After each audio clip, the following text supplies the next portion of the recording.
The House has now joined the Senate by passing a bill that will allow the families of 9/11 victims to sue Saudi Arabia in U.S. courts. Now, the Senate passed a version of the bill back in May of this year. In the House, though, the legislation passed unanimously by voice vote to thunderous applause. Generally, you only use thunderous applause when you want to imply that the government did something fascistic. But anyway, yes, there was thunderous applause. And so we've said before, back when the Senate passed this earlier this year, that the White House isn't in favor of this legislation. I mean, a lot of people in the past haven't been, but Obama is one of them. And the White House put out a statement saying, "We have serious concerns with the bill as written. We believe there needs to be more careful consideration of the potential unintended consequences of the enactment before the House considers the legislation. We'd welcome opportunities to further engage with the Congress on that discussion." So we don't know at this point if he will attempt to veto the legislation. But those who support it in the House are saying that they can then easily override the veto, passing the 2/3 bar. And considering that it passed unanimously, they might have something to that. They might, although my hunch... Not necessarily. I mean, not necessarily, but that gives Chuck Schumer some ammo when he says, "I think we can easily get the 2/3 override if the president should veto." Now, the reason that this is necessary, why are we talking about this so long after 9/11? Why couldn't they already do it? Well, under current U.S. law, victims may sue a country designated as a state sponsor of terrorism, like Iran. This bill would allow citizens to sue countries that don't currently have that designation, like Saudi Arabia. Okay, so Ben, I'm curious, why not necessarily? Because I thought pretty necessarily it's unanimous. There's no point in vetoing. Generally, nobody wants to be on the side of the not allowing 9/11 victims to sue Saudi Arabia. I haven't read a thing about it, but plenty of people might say, "But I won't override a presidential veto." So once it becomes clear that especially in my party, especially once it becomes clear it's going to pass. Like, do I want to be one of 110 people to vote against this? No, I'll just vote for it. Yeah. Fine. Well, thunderous applause. Hey, we're all for it. Then the president vetoes it, and then I won't. It's less damage to then uphold a presidential veto. Yeah, and his veto has never been overruled. Yeah, I mean, we don't override vetoes with any consistency in this country. Yeah. So. That's all. Again, I don't go any stronger than not necessarily. I'm sure, because there's no way it actually passed unanimously. Like, but what's the point of being one of 27 people to go, "No, you 9/11 victim, I'm not going to allow you to sue a country where 15 of the 19 hijackers were from." Yeah. By the way, it was from by a voice vote, so that's why we don't. They didn't go on the record. Right. It's easier that way.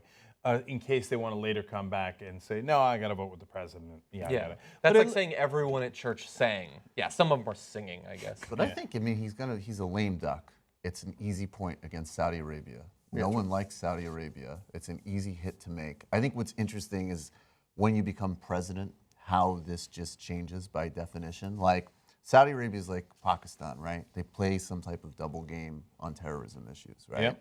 But when you're president, all of a sudden you're probably, not to justify Obama's position, but all of a sudden when the Saudis come and they say, "We'll actually pull, cooperation on some operation somewhere that nobody knows about if you do this," or, reveal this or that thing that's embarrassing.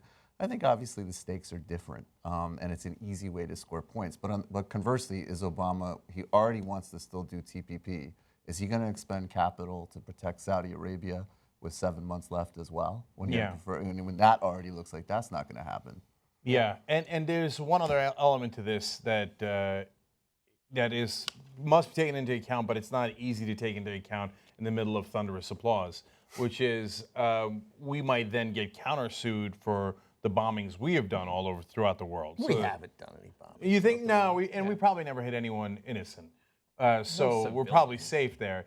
So they don't want to unleash all of that, and then we are going to get bogged down in court. And those are the details as to why they wouldn't want to do this. Now, having said that, I got no love for Saudi Arabia. I don't know if people know this, but we're against them. Really? I've heard the opposite. I'm actually a little. I'm into Saudi Arabia. Oh, you are? Yeah. I'll do the Saudi flank on the show. Oh, wow, yeah, fascinating. Very strong defender of Saudis. Wow. Okay, that would be very much not. But to that point, no, I'm not a defender of Saudis, but as you know, I am not a defender of thunderous applause. Like, yeah, sue the Arabs. It's gross. That thing is gross. Yeah. It's gross. And Except that, like, and, a Bruce and it concert. is complicated, and it's so complicated that most people don't know. And I'm certainly no expert, but I know it's complicated, and I know that it's not an accident that every president recognizes that complication, and that there are obvious unintended consequences. Yeah. And can I just say one more thing? If you want to hit Saudi Arabia, like something we're letting them get away with right now to appease them because of things we've done to piss them off, what they're doing in Yemen. Yeah. I mean, that is 100%. an atrocity. Over 10,000 dead. And that is a serious thing than this kind of silly, questionable sue them. And one of the things that makes it additionally silly is that they are doing some of that damage, at the very least, with weapons that we've sold them. I forget the stat that I read this morning. It was either 115 million. 115 billion, I believe, in 115 weapons sold. million, that's like a plane. That's like nothing, yeah. Yeah. You get a couple cruise missiles, maybe one bonus. But yeah, $115 billion sold specifically during the Obama years, specifically to Saudi Arabia, which is one reason that I think that Obama could afford to give them the middle finger, because they still desperately want to buy our weapons. I don't think they're going to back off of that. But it is a complicated situation. As you alluded to, 15 of the 19 hijackers on 9/11 were from Saudi Arabia. I thought they were from Baghdad. That's weird. But the 9/11 Commission report, parts of which had been held from public view for years and years and years, but were now revealed, still say that neither the Saudi government as an institution nor its senior officials funded the attackers, which does not mean that Saudi Arabia did not provide support to the terrorists, but it does mean that it's difficult to pin it on the government, which would of course be the thing that you were trying to sue if this were to be passed. So it's a complicated situation. Obviously, nobody wants to go against the victims of, the families of the victims of 9/11, but it's complicated. So there's another part here that a lot of people don't see, which is why a lot of the neocons are against this vote. So John Bolton, one of the top neocons, came out against it. Michael Mukasey, who was Attorney General under George W. Bush. All the Bush guys are against this deal. Of course, they love the Saudis. They protected the Saudis right after 9/11, et cetera. I don't know why Obama doesn't expose. I know why, because he's not that guy. But he should. He's a secret agent for Saudi Arabia. Yeah. No, if I was him, I would have exposed the Bush ties to Saudi Arabia in much greater detail. You don't have to cover for them, but he does. He loves covering up for the Bush administration. It's maddening.